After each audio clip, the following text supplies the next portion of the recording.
By the way, the handout, under the handout tab, you will find this presentation for you, okay? And for the people that is registered, it will be available for them too.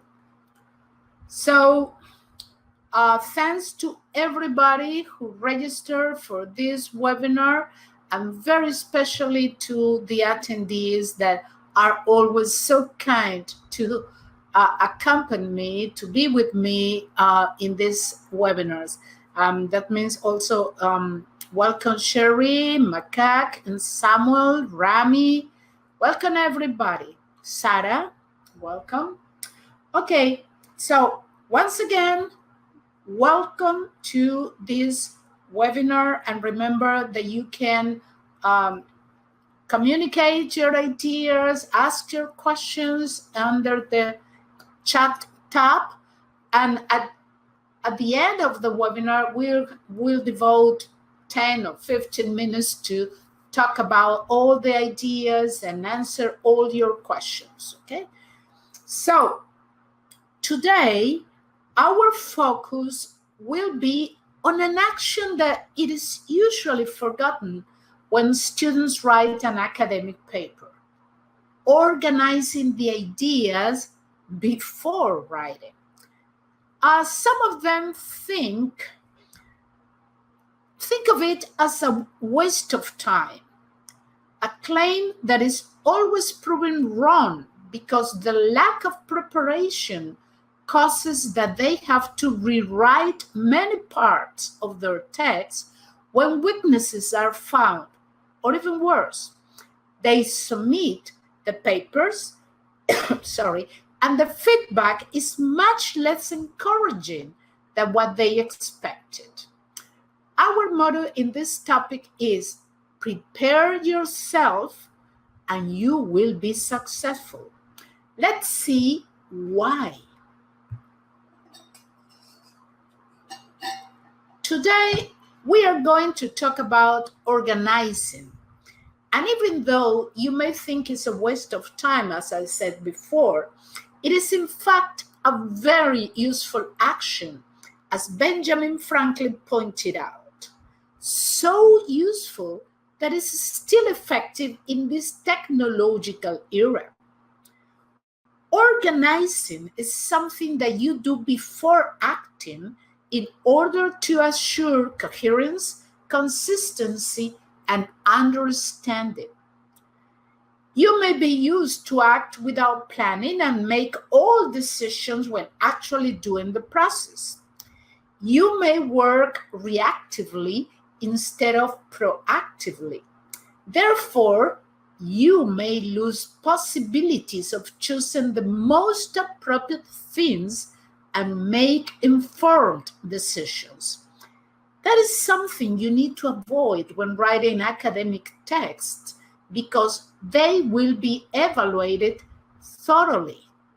So, embrace the organizing process as something pleasant, powerful, planned, progressive, and personalized, the 5 P's. Welcome, Asha. And this is our agenda for today. Our focus is twofold. First, to know a little more of what writing means in relation to cognitive demands and problem-solving processes.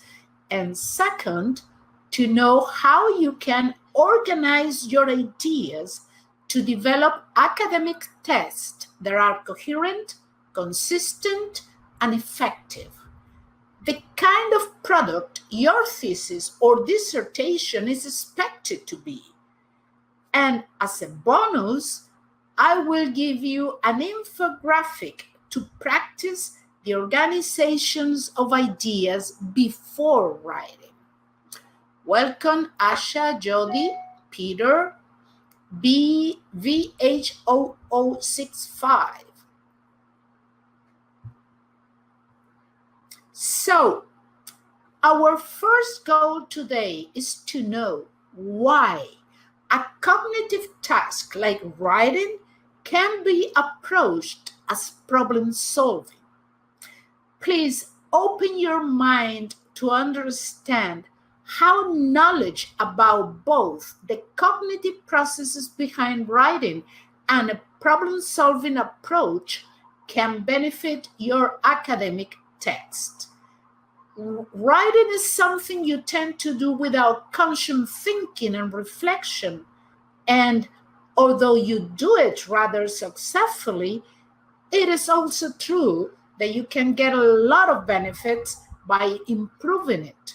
Therefore, I invite you to concentrate on how mind tends to perform writing and later on reflecting upon how to improve the whole process. Let's begin by talking about what is involved in writing, something I explained in my previous webinar about the meal plan to write academic text, but which is necessary now in order to clarify the writing process for you. To illustrate it, let's use the model of Flower and Hayes about their theory of writing as a cognitive process. My intention is to help you visualize the cognitive processes and environments involved in the task of writing, because I believe that just giving you a set of directions to do it is useless without interpreting what is behind the process. You need to understand at least the basic nature of this task so as to find ways of being creative when doing it. Welcome, Sam Medir. As you can see in the model, there are three main elements involved in writing: the task environment, the writer's long-term memory, and the writing processes. The task environment refers to what is outside of the writer but influences the text. The writer's long-term memory is the database from which writers take out information to create their text. And the writing processes are the actual actions a writer needs to perform in order to create a text that can be fully understood. Yes, Paul, this is being recorded, and you are going to receive the link to download that recording. And under the handout tab, you have the whole presentation in compressed PDF form. So you can have it at hand when you need it. Welcome, Peter W. James G. and Pipit. Okay, therefore, writing text begin by identifying ideas and experiences to communicate. But such communication is governed by constraints and conventions, something that is a main characteristic of academic writing. To do that, you have to perform some writing processes to assure the valid and appropriate expression of those ideas within the existing constraints and conventions. The flow of the arrows in the model shows that writing is not a linear process, but basically one in which input and output roles interchange constantly. So, writing is conceived as a complex process in which ideas are generated and edited within an environment of constraints and conventions that should be addressed simultaneously, and that makes it a problem-solving task. One that usually requires to alter predetermined courses of action in order to be more effective. You think about a course of action to do it, and then when you find that little problems or that different information, you have to alter that plan and create a new one. Sometimes you have to perform it knowing all the factors and relationships involved in the set of ideas to communicate, which makes it easier. However, sometimes you have to write about ill-defined set of ideas, and that makes writing even more difficult because you are obliged to make them clear enough to pass evaluation successfully as it is expected in academic context. So sometimes you don't have all the information you need, or you don't have all the variables that can explain something, but you are expected to write a text that makes something very, very complex, but you have to make it very clear. And that's problem solving. So writing academic text is certainly not easy. But the good news is that you can learn how to do it.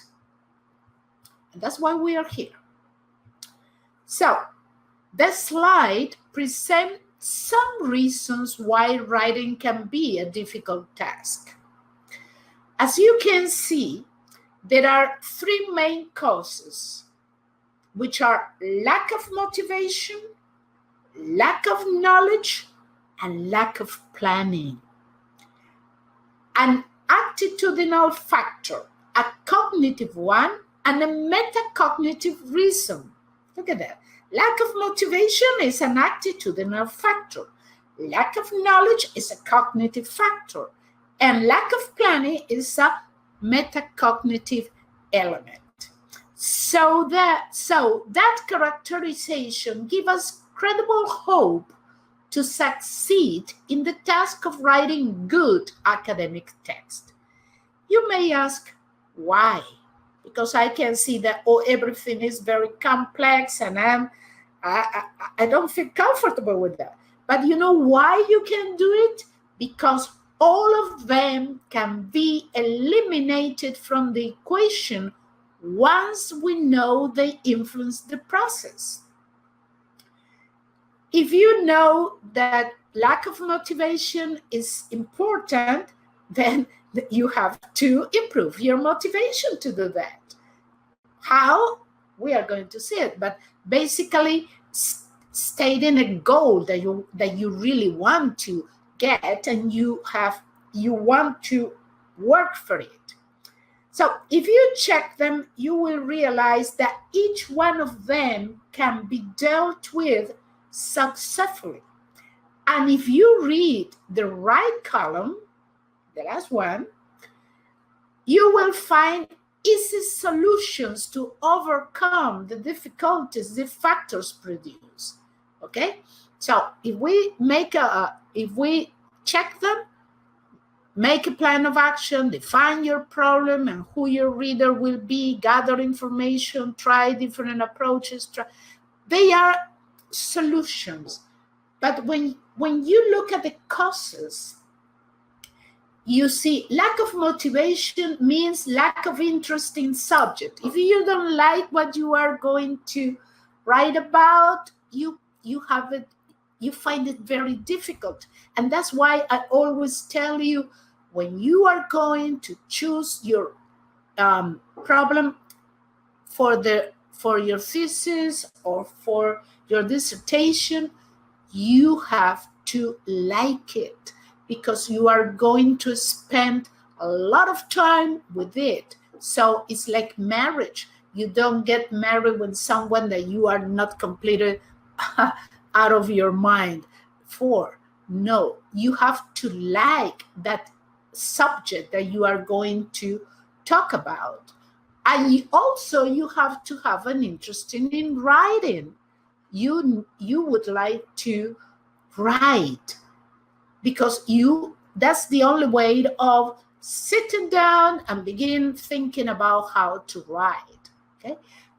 When we talk about lack of knowledge, It could be lack of ideas, and usually lack of ideas comes from lack of writing experience, or that you are not involved in the subject. Okay, and it could also be lack of information on subject, which means that you have to make your database about the subject even better. Okay, we are going to talk about that. So, in summary,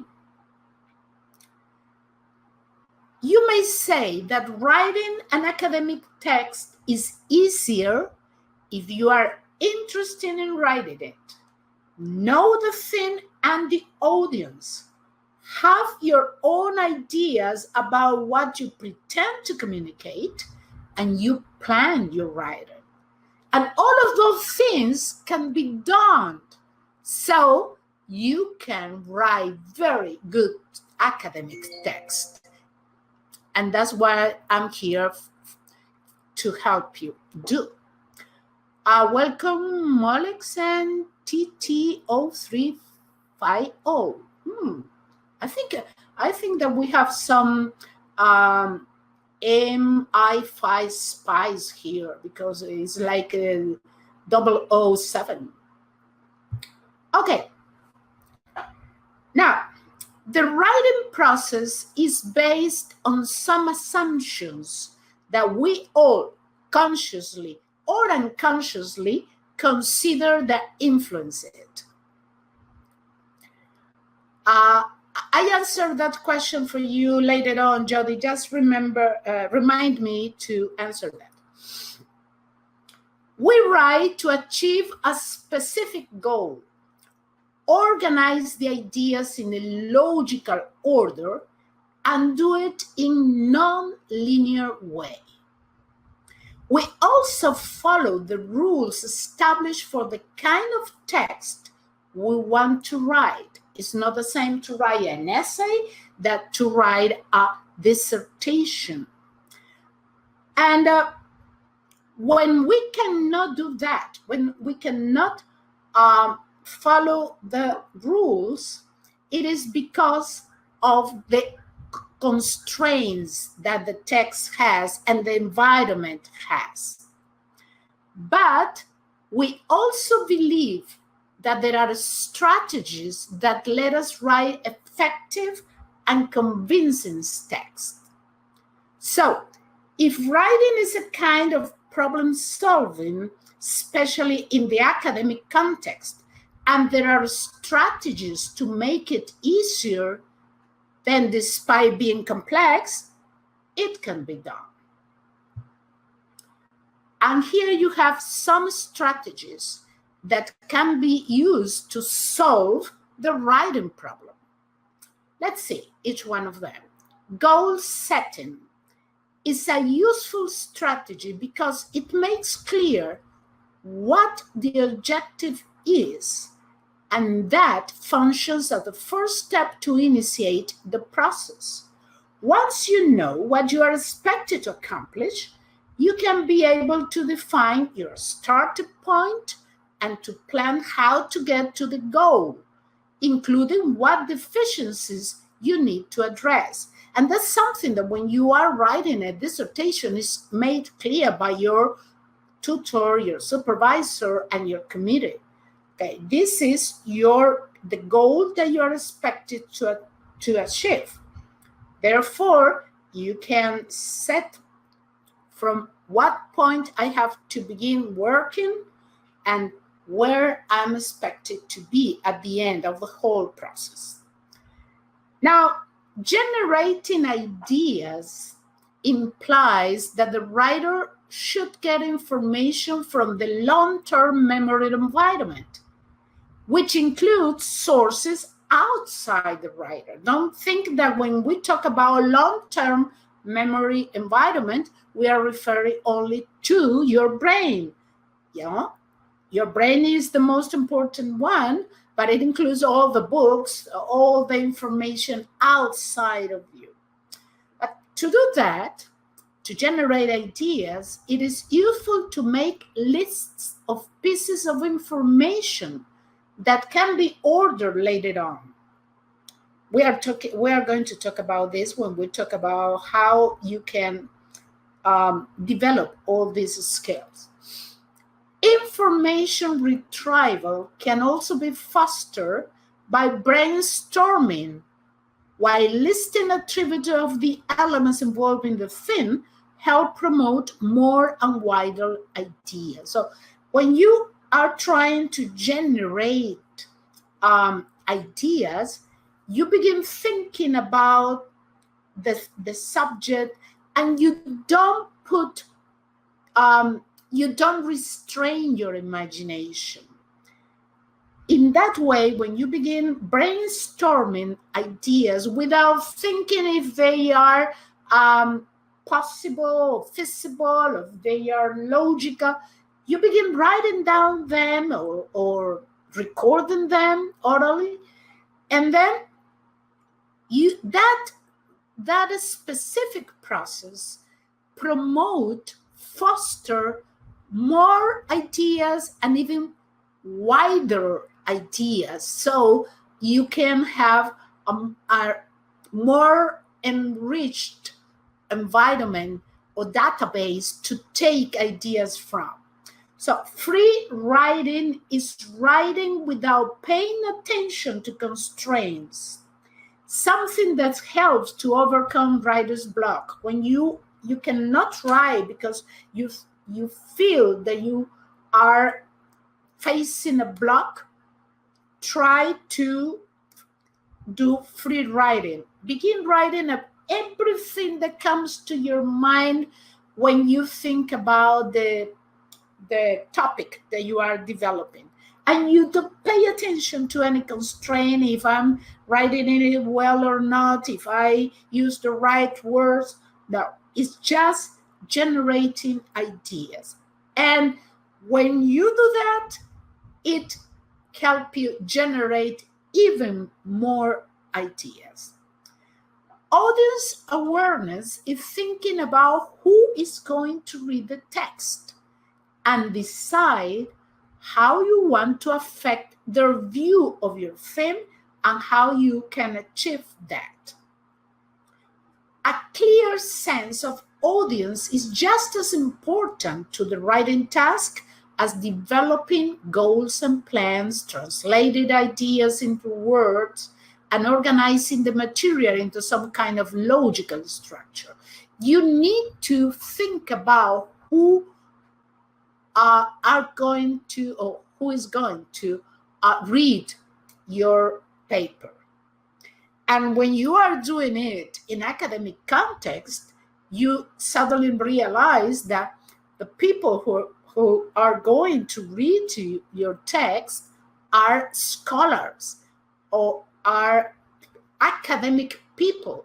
And that implies that you have to follow some rules that we here at Doctoral Net, we have discussed in many previous webinars, which is about the rules of academic writing. And that helps you a lot in order to write your papers. So always put yourself in the shoes of your audience. And then a clear structure of the ideas to communicate is absolutely necessary to the reader can understand and grasp the relationships among them. And to help you do that is why we are here today, because you need to provide a clear structure for your ideas. You may have wonderful ideas, very valid ideas, but if you don't know how to put them into the specific structure and put it into the specific words, you are not going to achieve your goal, that people understand you, okay, and that you communicate your ideas. In summary, for this first part, To be successful in academic writing, you need to approach it as a case of problem solving, which implies analysis of the situation, synthesis of ideas to communicate, and evaluation of arguments with the intention of fulfilling an established goal. Now, I think you have a better idea of what writing demands from the cognitive point of view, and at the same time, the belief that it's feasible to master the writing process. Complex? Yes. Attainable? Absolutely. Many people do it every day. Why don't you can do that? So, it's time to talk about the specific sub-process of planning called organizing idea. Now that you know what is the environment in which we are moving, let's see how we organize ideas. To organize your ideas for writing, there are some actions that you may do, but as we have already seen, first, you need to generate those ideas according to the goal you set. Of course, once you begin doing the actions that I'm going to present, it may be necessary to generate more ideas because you may realize that you don't have all the information needed to achieve the goal, or perhaps you have to change the goal. Let's present the actions that will help you organize your ideas before writing.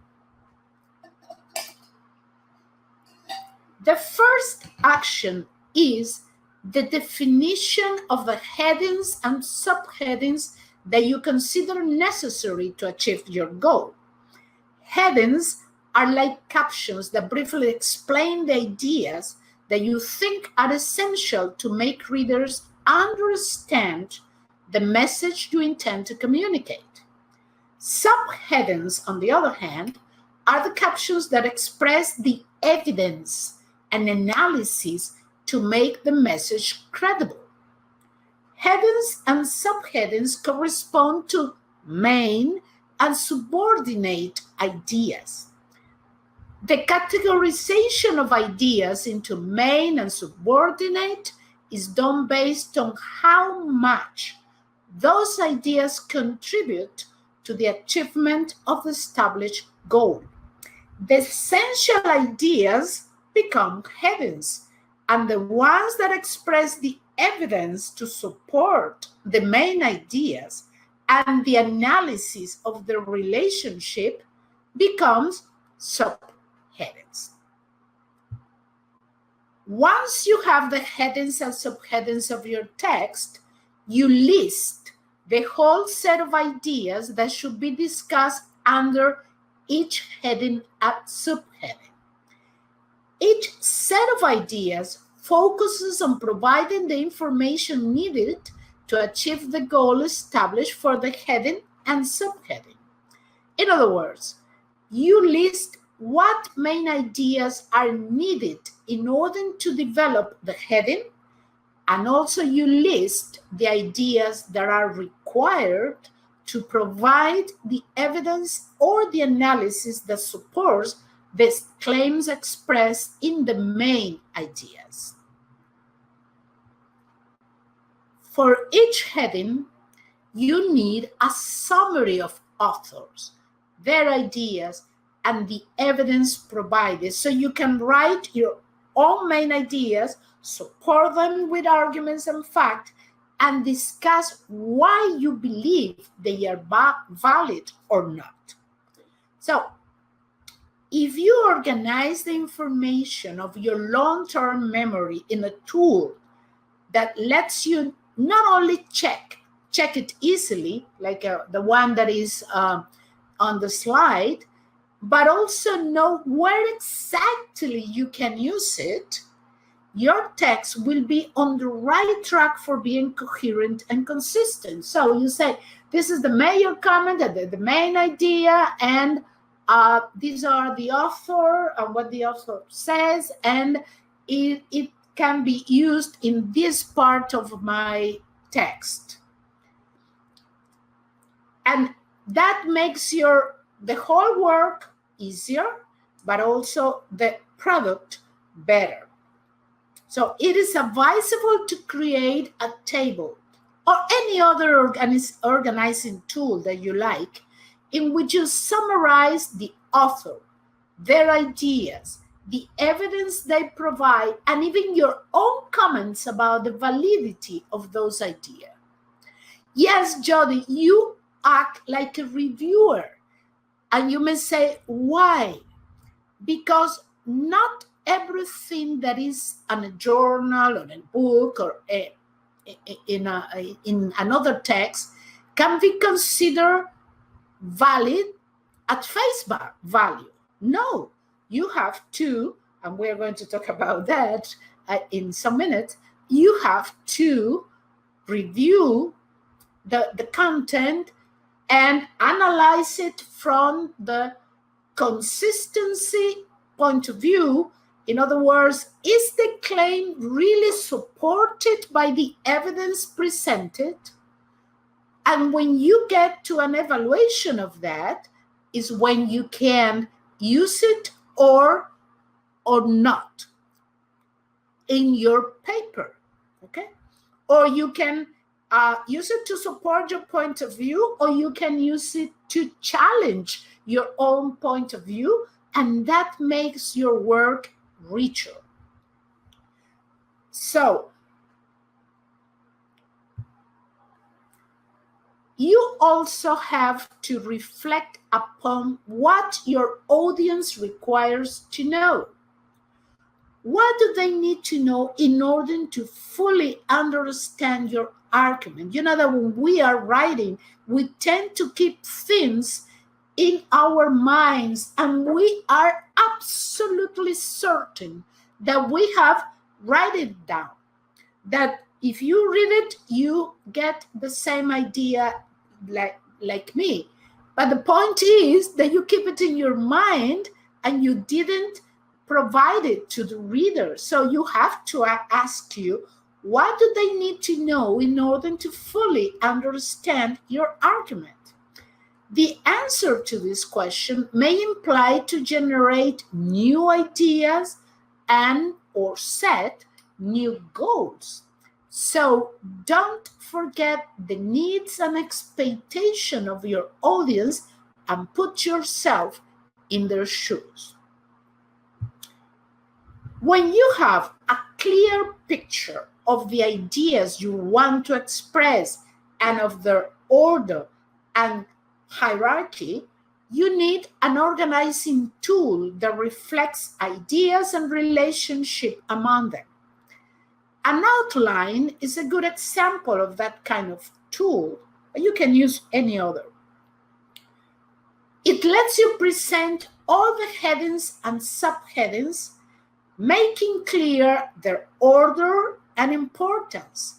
If you include brief notes to guide your writing, it also becomes a very powerful tool to write coherent and consistent academic text. Because after you organize your ideas in an outline or, as I said before, any other organizing tool that you prefer, but you make clear what are the main ideas, what are the ideas that will function as evidence, what are the relationship among the main idea and the evidence, and you also enrich that tool, including your own comments, something like, here I have to say this, here I have to challenge this point of view of these authors, and so on.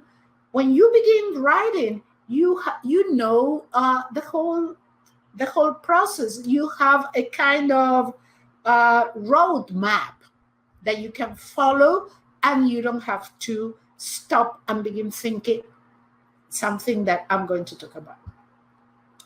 Okay, so you may improve the organizing tool by including the organizational patterns or methods that you consider useful to make your message clear. For example, are you going to connect ideas using a sequential pattern in which they are discussed chronologically? Or are you going to do it following a special pattern according to where the elements discussed are? Or are you going to use a comparison pattern or perhaps a cause-effect one? If you include this information when organizing your ideas, writing will be easier since you will know how to make the relationships among ideas explicit. So if you are in this outline and you say, I'm going to talk about these two ideas with this example and so on, and I'm going to develop the whole section chronologically.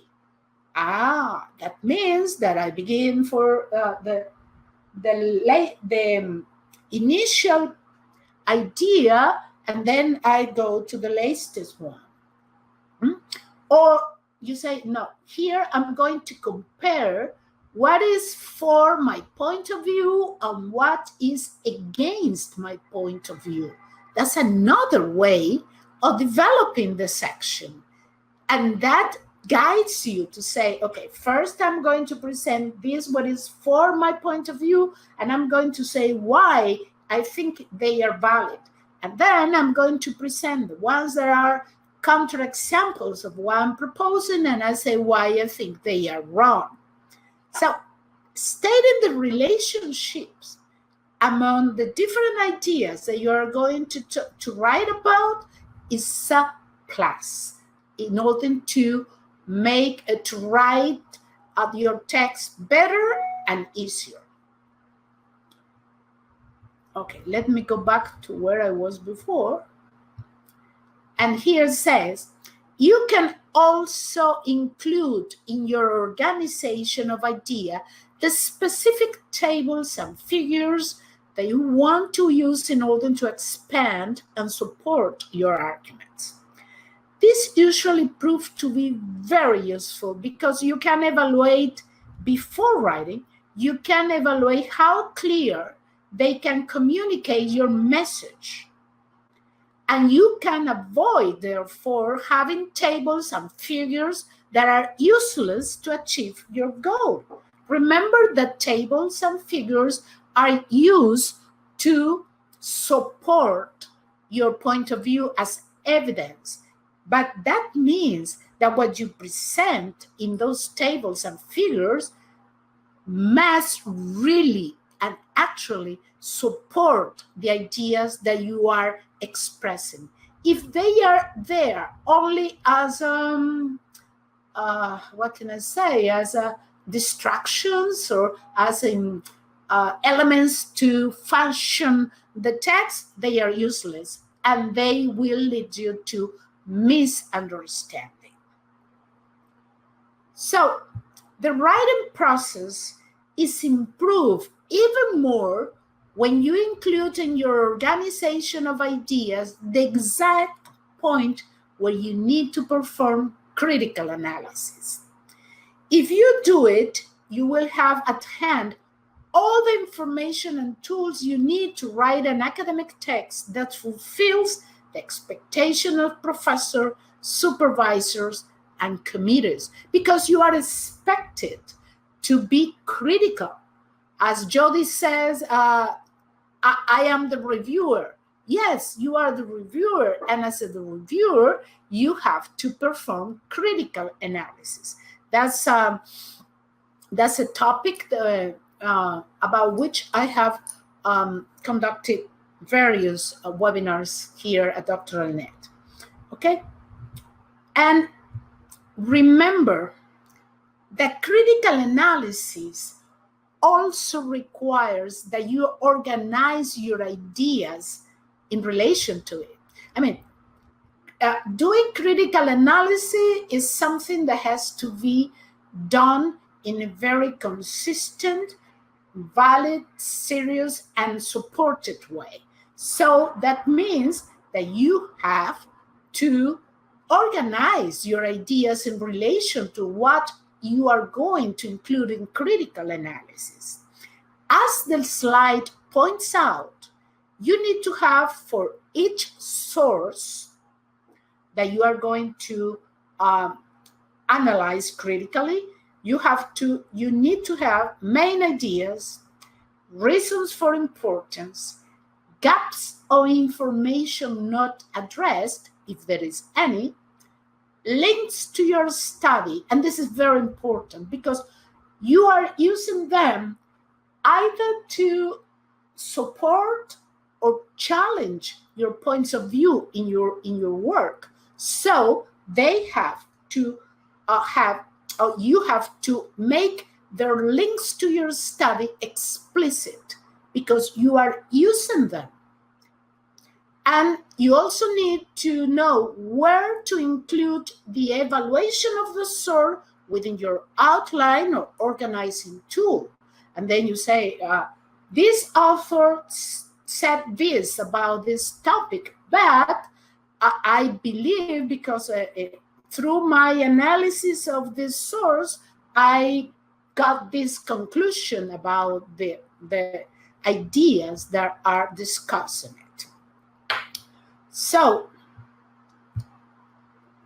organizing your ideas helps you focus on writing your text rather than answering what next. That was I was talking about before.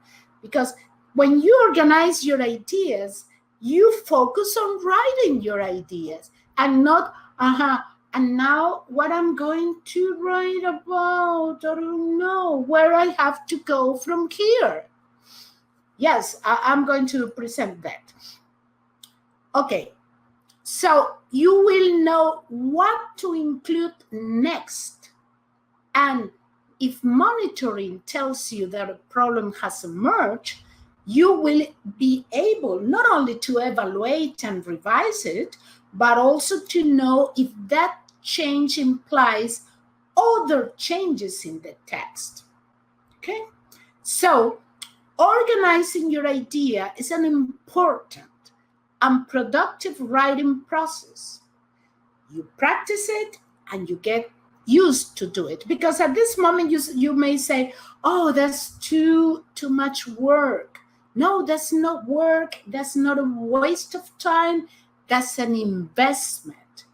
When you organize your ideas before actually writing, you are investing time in then doing a great product. But if you begin writing without knowing from where you are going to go to where you are going to go, what would you need it to travel that journey, you will be obliged to stop many times on the road in order to go and look for many other things, and sometimes you will get lost. If you organize your ideas before, you don't have that problem. And talking about that practice, and in some way to, I think, illustrate what Jody wants to see, I'm talking, I want to present you an infographic that can help you do that. This is my bonus for you. Here you have it. If you follow this infographic, you are going to find organizing your ideas easier, and that will be a real plus for your work.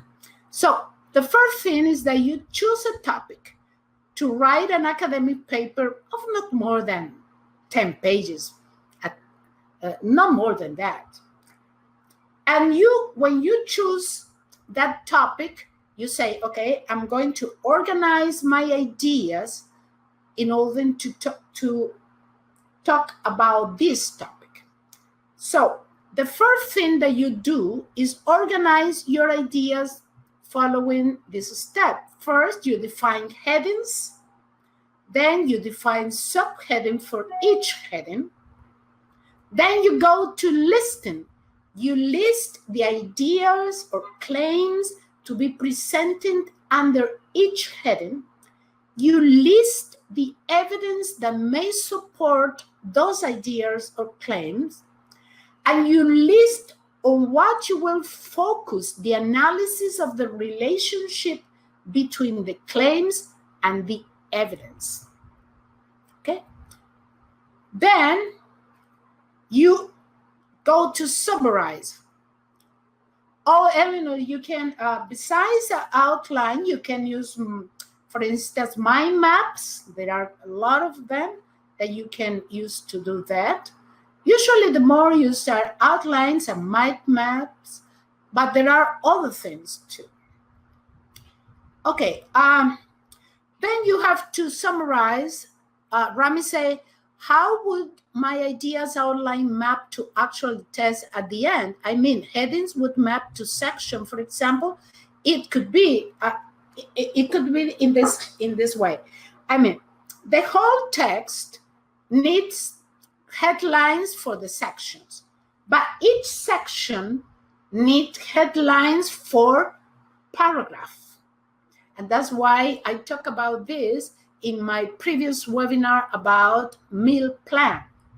Okay, so you need headings for the section, but also headings that you are going to use within the section in order to develop paragraph. And each heading is transformed into the topic sentence. Let me give you an example. My heading is academic writing is complex. Or let's put it, complexity of academic writing. That's my heading.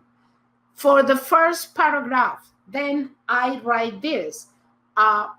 Academic writing can be perceived as very complex. That's my topic sentence. Therefore, what I need now is to transform the subheadings into words. And then I say, why do I think that people consider academic writing complex? And then you list the evidence, because they have to fulfill constraints, they have to follow rules, they have to find the exact words, and they had to follow structure and so on. So those subheadings, I can write it down as sentences to support the topic sentence that I wrote, which was academic writing can be perceived as complex. Say, people find it, the reasons for that can be that writers need to follow rules. They have specific constraints within which they have to move. They need to have a very specific vocabulary or meta language, and so on. So when you finish writing that paragraph, you summarize that into a conclusion. That can be a conclusion about the paragraph, or it can be a link to the next paragraph. A link to the next paragraph could be, despite all this complexity, academic writing can be done easily if we do actions like the next one, that the ones that are going to be presented in the next paragraph, something like that. You see, Rami? Okay, I continue, and then I answer all the questions at the end. Okay, so I have to summarize. Summarize what? Well, I have to summarize what authors have said about this is part of the long-term memory environment. And then I use an organizing tool to register author that made or supported each claim, the specific claim each author did, the evidence each author provided, the same information for each author that challenged at least one claim, and your comments about what the author said. When you say, oh my God, that will take a lot of time to do that. Yeah, but that's like buying houses and in times of crisis in order to be rich later on. And that's exactly what it is. Okay? Then the next step is reflection. Yeah, reflect upon what the audience needs to know and answer the question, what do they need to know in order to fully understand and be convinced of my discussion of the topic? So you're reflecting, you answer that question. And then you create an outline or any other tool that lets you plan the order and hierarchy of the ideas and relationship you want to discuss. Base your work on the information and decision of the previous steps. And then complete the outline or tool with the following information. First, how are you going to connect the different parts of the outline of tool? And you write down, next to the parts, you write down the connected patterns, comparison, cause effect, chronological order, spatial order, etc. What graph, tables, figures, etc. are you going to include to support or challenge the claims? You write down the specific graph and where you will include them. And you say, I don't agree with this point of view of this author, and the reason for that is the statistics that I'm presented in table A, or 1. And you present evidence against a claim or evidence for a claim. Another thing is, where are you going to do critical analysis? And you write it down on the outline. Here, I'm going to do critical analysis in terms of why I agree with this point of view. And the focus is on terms of, for instance, complexity of writing. And finally, any other information you think may be useful to write your paper and make it solid and understandable. I challenge you that when you have time, you apply this infographic to write down about any topic that you want to, academic topic that you want to do. And you will see that despite the fact that you are going to invest time and effort in this part, that investment will produce a completely different academic text than what you are used to do when you don't plan and you don't organize your ideas before. Okay? And then you let me know how it works, please. And this is the main idea of this webinar. Writing academic text is a complex problem-solving task, but one that can be not only managed, but also mastered.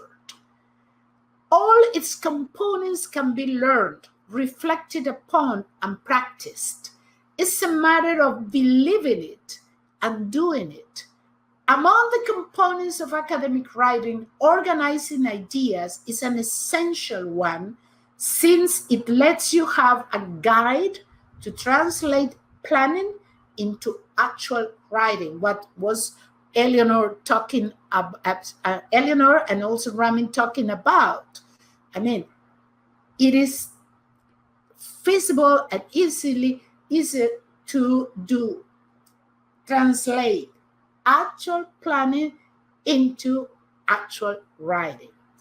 Do not underestimate planning, organizing, because it is real a powerful tool for your writing.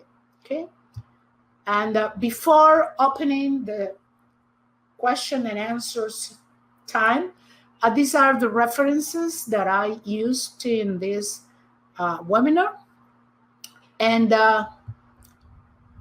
this is a message from Dr. Lynette about you, inviting you to get your app at App Store or at Google Play, so you can have it easier and at hand at every moment.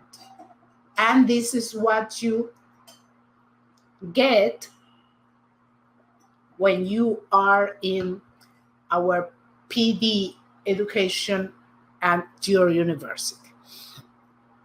Erica says, the outline really does make a difference. I followed this for my proposal and will definitely use for my dissertation. And your proposal was considered good, was considered very well done. At the same with Annalise one.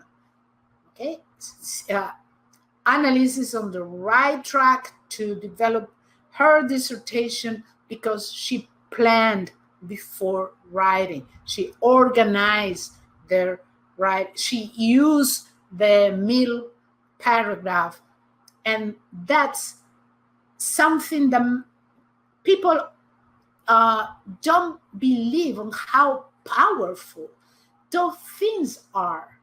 I mean, it's something that you can do easily, and the more you practice it, the more you get used to it, and the easier for you to do, and the less time you devote to it.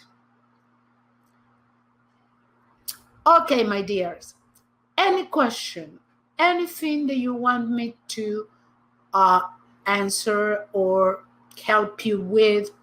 By the way, I didn't say welcome to Maria Cristina and Patrick. Oh, thank you, Annalyn. Thank you. But you have been a great student. You have been practicing all those things, and you have followed suggestions, and that is always very, very important to do. Oh, I'm glad you consider it beneficial, Sharonda. That's good. By the way, remember that you can ask me any question if you write me to. Oh yeah, I think you know that I decided to do that infographic. In fact, it comes to my mind like what can I say? Like a vision, you know. It comes to my mind like that, like a vision, and it was incredible for me. And they say, okay, let me put it in this way, so graphic that they can use it. Okay, Erica says, what I found is that as I planned, I gathered my sources and would then realize where I had gaps in my knowledge. That's true. So in the beginning, it seemed hard, but it actually guides you in your research process. Yes, because imagine that you realize that you have gaps once you have written 10, 20 pages. Is easier if you realize it before writing, and then you can look for the information to fill up those gaps. Jacqueline says, thank you. This was so helpful and beneficial. I'm glad to hear that. And Annalie, it all made so much sense. I'm going to print out the current slide and put it to remind me. Yeah, I think I was surprised when I say, okay, I have got a new software to do PowerPoint slides and not only PowerPoint, Google slides and that kind of things. And I say, well, this is the perfect way to explain this and put it in an easy way that people just look at it and say, wow, I can do this. Jacqueline said, thank you. This is so beneficial and helpful to me and my writing. And Asha, that's a very good idea, Annaline's idea of printed, the infographic. Any other question, any other things that you want to comment, to share with us? Okay, I can stop the recording now. Thank you, everybody, for registering at this webinar, and I hope it can help you achieve your goals about, when talking about academic writing.